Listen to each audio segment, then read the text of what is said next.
As of late, there's actually been a renewed interest or discussion around the Skyrim Multiplayer mod, that known as Skyrim Together. Now, unfortunately, this hasn't been in a positive light. It's actually been in a fairly negative light around the mod. One headline that actually kicked this off and got a lot of additional attention was that fan-funded Skyrim Multiplayer mod may never release, as devs don't owe the community anything. But then you had subsequent ones such as community toxicity may shut down fan-made Skyrim Multiplayer mod. It almost looks like those two headlines are covering different stories, but in reality it's the same situation. And in this video I basically wanted to give an overview of this, so hopefully you could come to your own fairly objective conclusion as to what's going on, as I felt like I've seen some misinformation or just confusion around the situation. So starting things off, if you're not familiar, Skyrim Together is a multiplayer mod for Skyrim. It kind of works as you would expect, a co-op mod where you could play in Skyrim with a few of your friends. This mod has been in development for quite a while at this point. It actually formed out of some past multiplayer mod attempts, but we'll talk more about that in a moment. And the lead developer goes under the name Max Griet, if I'm pronouncing that right. And he's a pretty important character or figure throughout this entire controversy and really the history of the mod. Skyrim Together pretty recently actually had a closed beta launch. The mod was in development for several years, and then we finally got to actually play it. This was controversial to some degree, as in order to actually get access to the closed beta, you had to donate $1 or more to their Patreon.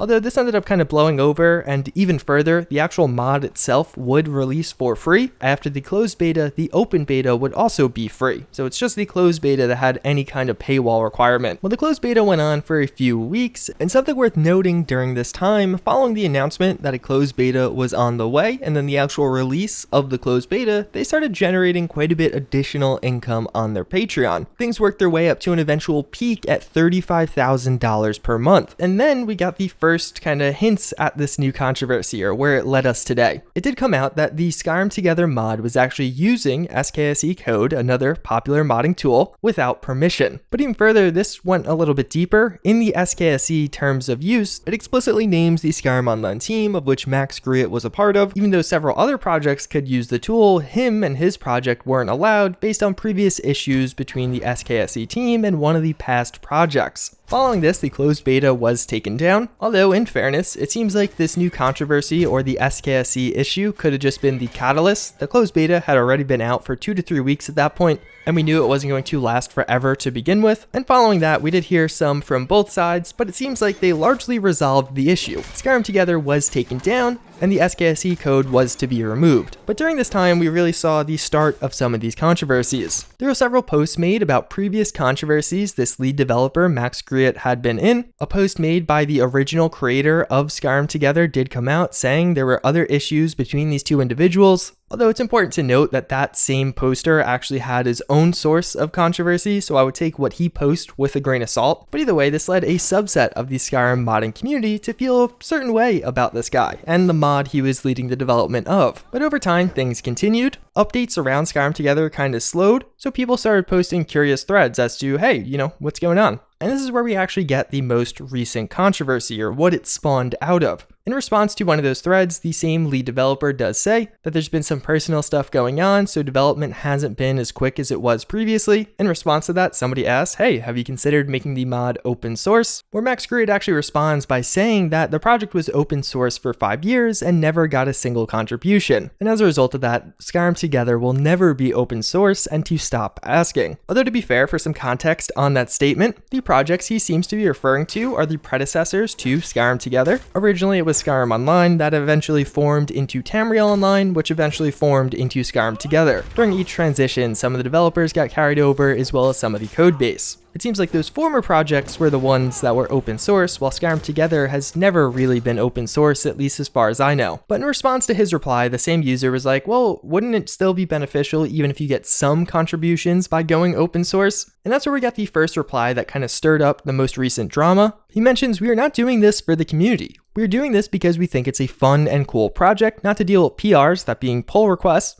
and dozens of forks. We do not owe anything to the community. If anything, we are very annoyed by the community, so giving away years of work like that to a community that has been very hostile all these years is not really what we have in mind. That was the first statement, but then there was actually a follow-up one of a similar vein. A couple of weeks later, a similar post popped up saying, hey, I think we deserve some updates around the mod. Max Griot also responded on this one saying, first of all, we don't owe the community anything. We give updates if we feel like spending time doing it. Right now, it's the same as before. We are still fixing bugs. And then he goes on to talk about how they've considered actually giving up on the project because of the toxic community or just not releasing it to the public, and that people who stop donating now aren't really their concern because they'll likely come back as the project's released and that they're not trying to build a community. And a final statement of, please let us be and do things the way we want. So in fairness, even though that first thread is still public, the second one got deleted, all of the replies. But naturally following this, there was quite a bit of backlash. A lot of people pretty pissed about these statements. Although before I actually start talking about some of that, I did reach out to Max Griot, the guy that posted this, for just some additional context, what he thought about these posts, or if he was planning on making any changes following the backlash. He mentions he feels like a lot of the community has been misrepresenting what he says, and that in reality, when he said he doesn't owe the community anything, he was really referencing the toxic side of the community, the people sending death threats. Or other lies, such as 25% of their code base being made up of SKSE code. He says in reality it only took 15 minutes to remove that code. Or other things like saying they actually take all of the money from their Patreon and use it on themselves, while in reality they actually leave most of the money on Patreon and only really spend it on server related things. He touches on how people say they are breaking their promises, while in reality they never really made any promises. And then finally, on the point of actually stopping work on the project, he just mentions that they only considered it and it's not actually something they were doing or planning to do. But naturally, those are statements by that lead developer. I'm not endorsing them, I'm just repeating what he sent me. Following all of this going down, we actually got a general update post around the mod itself, saying that a lot of developers had personal stuff going on, so they had been busy, but now going forward, updates should be continuing at a more normal rate. So naturally following this again, there was a lot of backlash. One of the biggest pieces was a lot of people thought that they did owe the community something specifically based off their Patreon. Even though the closed beta ended months ago, they are still earning $18,000 per month on their Patreon. And I would say there's really two ways of looking at this. On one side, it's pretty clear from their Patreon, they're not making explicit promises. You can donate to their Patreon to help support development. A lot of those existing donators are likely people who paid for closed beta access. They did get their closed beta access. It's not like they never received the product. And even further, there's no concrete or explicit release dates. So I would say to a certain degree where Max Griot says they're not breaking promises, technically as of right now that is true. It's not like they said they would do something and they haven't actually done that. Although one thing to note around the Patreon, I think a lot of people might see the $18,000 number and kind of misrepresent what it is. I think in reality it's actually just a bunch of people that forgot to cancel their donations. If you actually look at how many donators there are versus how much money they're getting, on average each donator is only giving $1.04. As I mentioned before, a couple of months ago, it was $1 to get into the closed beta. I'm speculating this is just the leftovers of that. People who didn't actually go onto Patreon and cancel yet, where only a subset of these are people actively following the project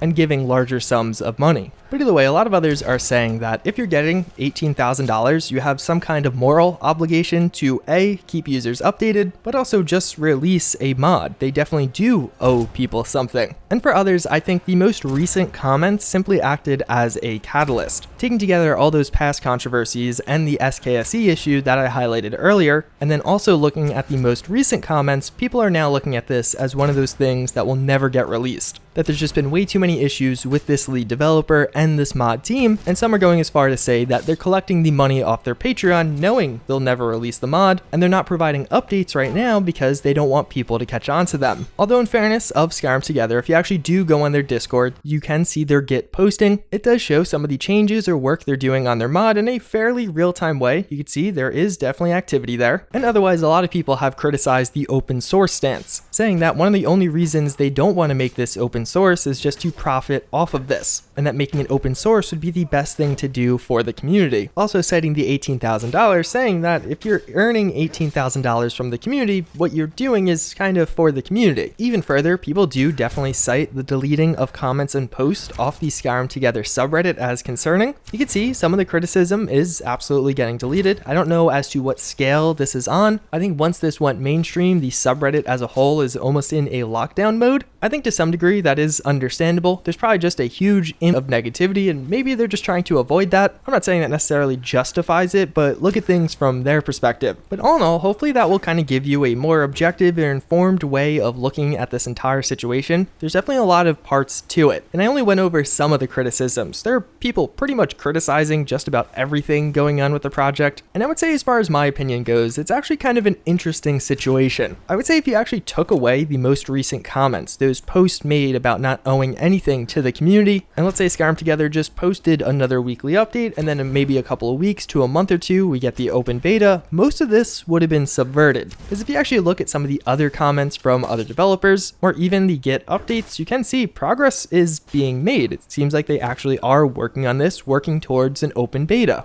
But at the same time, I really do feel like those comments did act as a catalyst, and taken together with some of the other issues around this lead developer, that has made a big subset of the community extremely distrustful of this mod, or even just outright against it. The comments made seem like one of those things that was probably made out of frustration. Maybe just seeing one too many requests for an update, meanwhile the guy has a lot of stuff going on in his personal life. That's not me defending his statements, but just understanding the context as to which they came from. There have been times where I just get repeat questions or repeat criticisms over and over again, and I want to just be like, no, go away, I don't want to deal with you anymore. And I could certainly see some of these comments being made in a situation like that. But I think one pretty important factor here is A, the $18,000 per month. That definitely does change the dynamic, even if the user base isn't technically entitled to anything, because those $18,000 are just viewed as donations. It's not like that's just an irrelevant factor here. There is still a lot of money going to a group of individuals, so that does create a certain set of expectations. And even further, if the comments were actually made just out of frustration and aren't going to be things they actually follow through with, I would have apologized and actually explained that to people. I think a lot of people, even though they would still hate on you, would be kind of understanding. If somebody was just like, hey, yeah, look, it's just been a lot lately. I posted that mostly out of anger, and maybe it wasn't the best decision at the time. Although as of right now, we haven't seen something like that from the lead developer. So maybe he continues to stand by those statements or doesn't regret them. There are a lot of people regarding this as a scam following what was posted, but if I was trying to scam people, I definitely wouldn't have posted that. I would have put on a happy face and pretended everything was going great. So I don't know, it's a really interesting future for Skyrim Together. It seems like there's a lot of issues this project has had, and I'm really curious to see what ends up happening to it. Does it actually end up coming out? Does it not? Will there be more or future controversies revealed in the future, or will things kind of get cleaned up and we'll eventually see an open beta? Either way, hopefully this gave you an idea of what has been going on in some of the various headlines you probably have been seeing. As always, again, I thank you all for watching. Hopefully you found this video informative, but with that, I hope to see you all next time. Later.